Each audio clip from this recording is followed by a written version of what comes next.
Stationkii tareenka.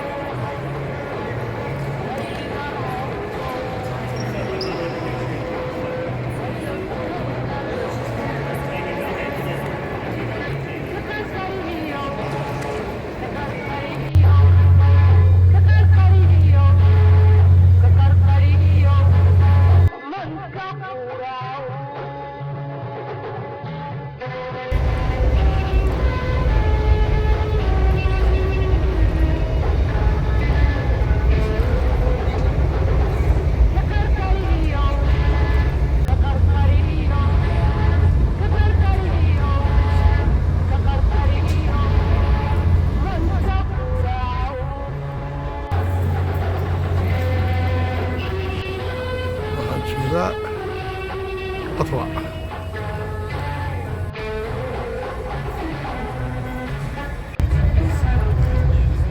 Ottawa. Door now.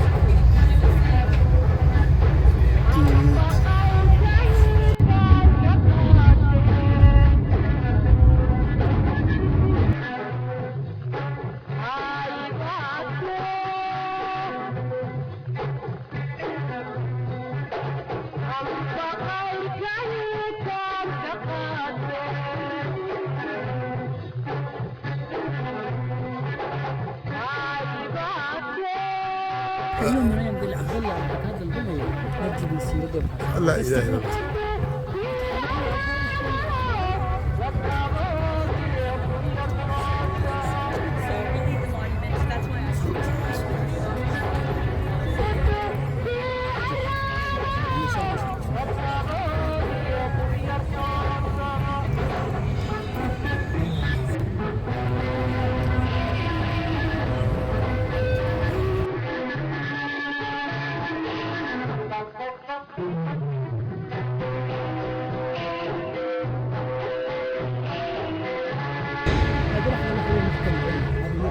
كان محكمة السراي. اوكي بيس تاور. اوكي كنا حوالين محوها بالباقي. انا واتابع المراوة والله ما في عنا.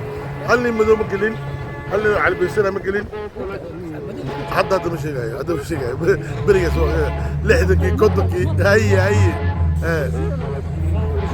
يصير الهجرة قبل كم سنة صومالي بوها صومالي الله وامق الله وامق صومالي. تعرف من وين كان اصلا؟ اي تعرف الرويس. الرويس ما ضحكته حافظني والله في واحد جابه في الواتساب. اي هي الرويس بس هاي ما قدرت تصير في كده لكن ما قدرنا بيقولوا ودك يغير يا شوي كم وها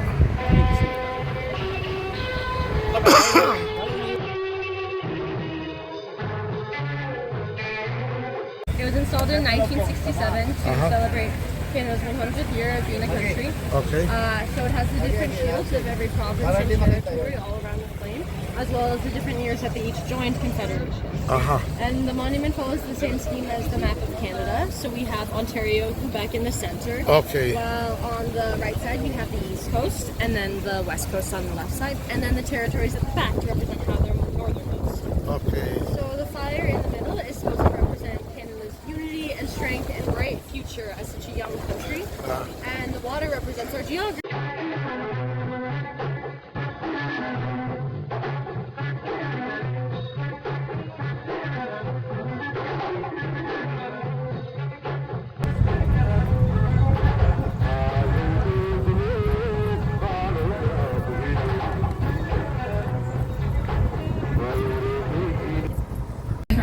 Two at the back and one at the front.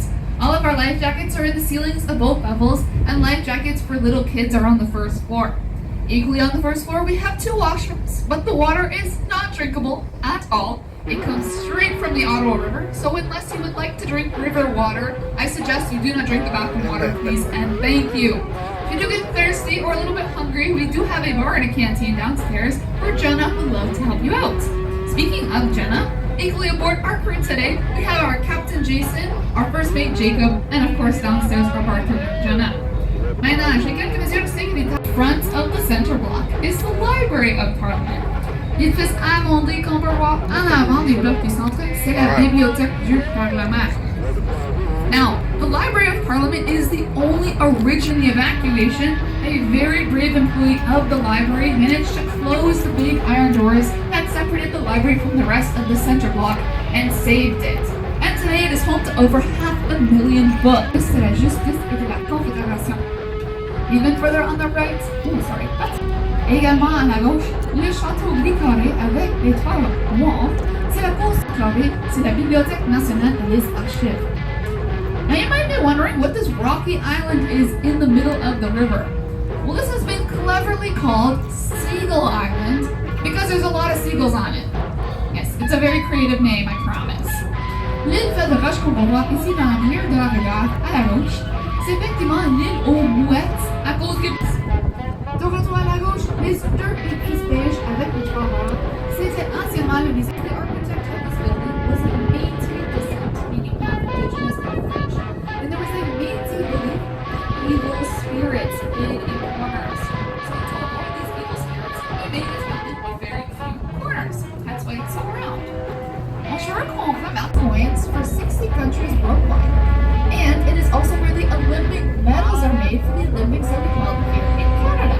Now, I know school is out for the summer. I do have a little quiz for you guys. Now, your white, red, and blue buildings that we can see are part of the Ottawa Rowing Club.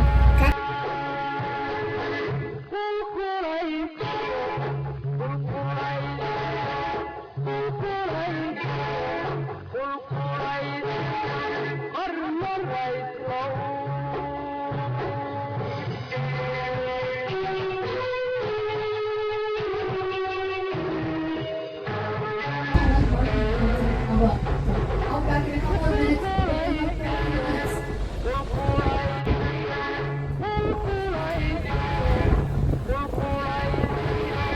Chambres et 34 chambres à coucher. Mon appartement n'est pas aussi grand que ça, je vous promets. To the green that we can see on the Parliament today.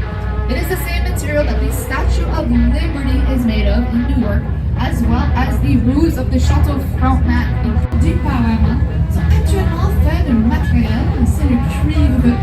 Et les navires les plus sexy, après environ 10 à 15 ans, ça transforme de la couleur de la miel, donc le rouge brun, à la vert qu'on va voir sur le Parlement de nos jours. C'est le même matériel dont la Statue de la Liberté en New York est fabriquée, ainsi les toits des châteaux Frontenac dans la ville du Québec. Receiving my Canadian flag in 116 years. Yes, safe to say all my resolutions will be accomplished by then. On peut profiter d'une belle speed UTV sur la rivière. Now, on top of the hill on the right,